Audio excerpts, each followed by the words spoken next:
Frohe Weihnachten. Mein Vater war ein Tramweier, ein ganz braver Mann. Meine Mutter war beim Siemens, sie haben beide da, was man kann.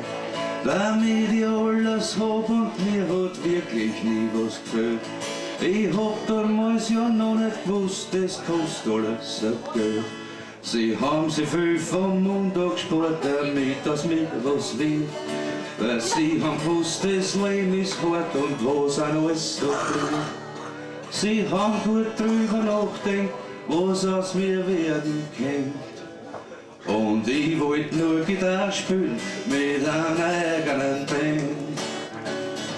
In die Volksschule bin ich geschickt worden, immer sauber und adrett. Und die Schule ist grad nicht gebaut worden und es war alles ganz nett. Und die Lehrer haben uns Sachen gelernt, die ich längst nicht mehr weiß.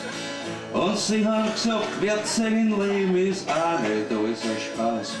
Dann hab ich die Matura gemacht, ganz nach Karriereplan. Und hab die ganze Zeit nur gedacht, die Zeit ist nur verdammt. Aber die Eltern und die Lehrer haben gewusst, wie's wirklich rennt. Aber ich wollte nur Gitarre spielen mit einer eigenen Band. Sie haben sich vorgestellt und haben dran, was ich nicht alles erreicht. Manager, gar Direktor, aber mir war das alles gleich. Gibt's mir nur Brot und Wasser und ein gescheites Instrument. Weil ich will nur Gitarre spielen mit einer eigenen Band. Ich hab dann sogar geheiratet, wir haben uns schon lang kennt. Es ist auch lang gut gegangen, weil mir war's nicht anders gewesen. Nur irgendwann hab ich dann gemerkt, es war dann ein Wien. Obwohl ich's aus niemals gesagt hat, hab ich gewusst, jetzt grüß ein Kind. Wir sind dann auseinander und jetzt hat sie was sie will. Das eine für das andere, ich hab irgendwie das Gefühl.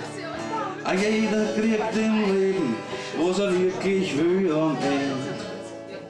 Und ich will nur Gitarre spielen mit einer eigenen Band.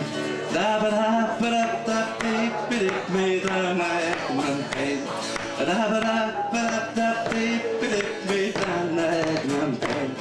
Da ba da ba da mit einer eigenen Band.